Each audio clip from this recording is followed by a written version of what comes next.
If you wish to know India, Gurudev Rabindranath Tagore once said, "Study Vivekananda." A powerful statement. But who was this man? In a life that spanned just 39 short years, Swami Vivekananda, born Narendranath Dutta, was not just a monk or a preacher. He was a force of nature, a central pillar of the 19th century Indian awakening. His philosophy was a powerful blend of action, knowledge, devotion and meditation, a path he called Practical Vedanta.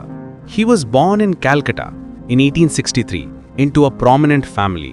His father Vishwanath Dutta was a successful attorney at the High Court, a man with a liberal mind and a deep interest in Western literature and science. His mother, Bhuvaleshwari Devi, was a deeply religious woman who filled her son's mind with stories from the Hindu epics and a strong moral compass. As a boy, Naren was incredibly restless and mischievous, but his intellect was nothing short of brilliant. He was a natural rebel, independent, with a fiery sense of justice. At college in Calcutta, he immersed himself in Western learning, European history, logic, science, and especially philosophy. He read Mill, Spencer, Hume, Hegel, and this reading turned him into a profound skeptic. His rational mind was consumed with a single burning question: does God truly exist? And if so, what is his nature? This wasn't an academic puzzle for him, it was a desperate search for truth. And then, in 1881, when his mind was clouded with doubt, his life took a turn. He met a simple, unassuming temple priest from Dakshineshwar, a saint named Sri Ramakrishna Paramahamsa. Narendranath, with his characteristic boldness, asked him a question he had put to many so-called holy men. "Sir, have you seen God?"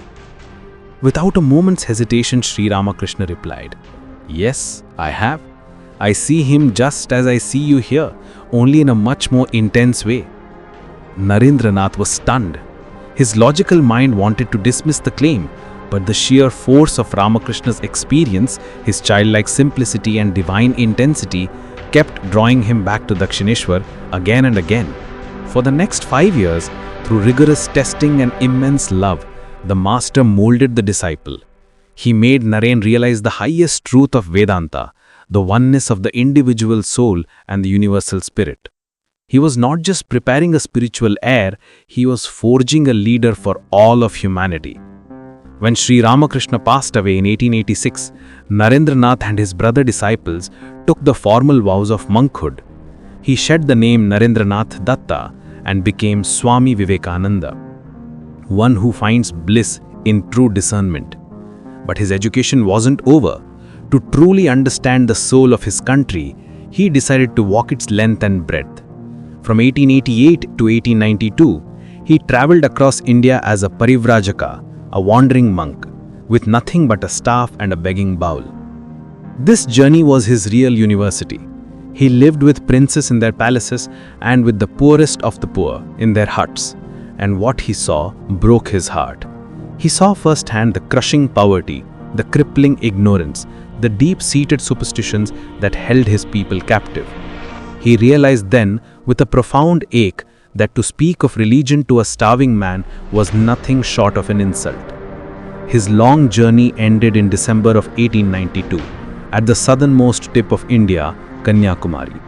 He swam across the turbulent waters to a large rock offshore and meditated there for 3 days and 3 nights.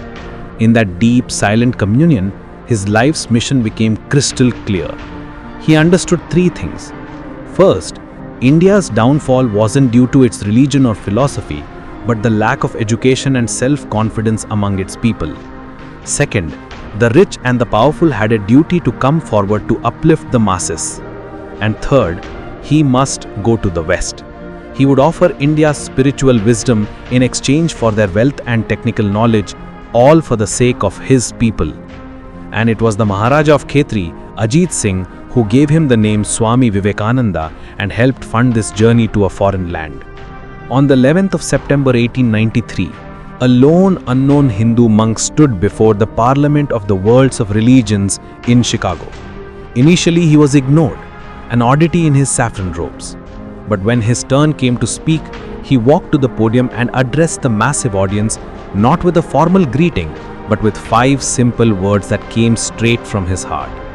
Sisters and brothers of America. The effect was electric.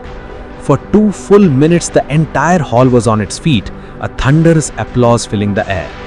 In his speech that day, he presented the very essence of Vedanta, that all religions are but different paths leading to the same divine truth, just as many rivers ultimately merge into the same ocean. He warned the world against the dangers of fanaticism, of bigotry, of sectarianism.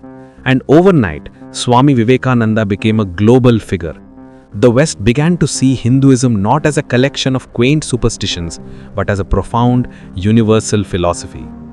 After the triumph of Chicago, he spent nearly 4 years in America and Europe. He established Vedanta societies, delivering lectures, holding classes, and sharing the teachings of yoga and Vedanta. His purpose was twofold: to offer spiritual knowledge to the West and in return to gather financial and scientific help for the poor of India. Many were drawn to him, including Margaret Noble, who would later become his devoted disciple, Sister Nivedita. When he finally returned to India in 1897, his reception was that of a conquering hero. He knew his work now needed an institutional shape. That year, he founded the Ramakrishna Mission. Its motto was a revolutionary principle, Atmano Mokshartham Jagat Hitaya Cha, for one's own salvation and for the welfare of the world. He preached the ideal of Shiva Gnane Jiva Seva, to serve living beings knowing them to be manifestations of God Himself. For the first time in India's history, an order of monks was formed not just for spiritual practice but for active social service in education, health, and relief work. This was the core of his philosophy, what he called Practical Vedanta. He took the high truths of Upanishads and made them simple, applicable to everyday life. The divinity of man was his central message. You are all Brahma, you are all God, he would say. Our true nature is purity, strength, and knowledge. Weakness and sin are just illusions, mistaken ideas about ourselves. To the youth of India, his words were a thunderous call to action. Arise, awake, and stop not till the goal is reached. For him, education was not just filling the mind with facts. It was, as he put it, the manifestation of the perfection already in man. But this relentless, tireless work for India and the world took a heavy toll on his health. Diabetes and other illnesses began to wear down his body. He continued to work, guiding his brother monks, ensuring the mission was on a firm footing. Then, on the 4th of July, 1902, at the Bellur Mutt, at the age of just 39 months, 5 days and 23 days, he entered Mahasamadhi, the final, conscious departure from the body. But a force like Vivekananda does not simply vanish with the body. He was a living energy. He freed Hindu dharma from the shackles of narrow-mindedness and gave it a universal philosophical form. His ideal of serving humanity as God has inspired millions, and the Ramakrishna Mission continues its indispensable work to this day. More than anything else, he gave a broken, colonized nation a sense of self-respect. He proved that the East had something of immense value to offer the West. He was in so many ways the spiritual father of modern India. Swami Vivekananda is gone, but his voice echoes through time. His call, "Be brave, shake off all weakness," continues to inspire the youth of India, cementing his place as one of the greatest nation builders of the modern age.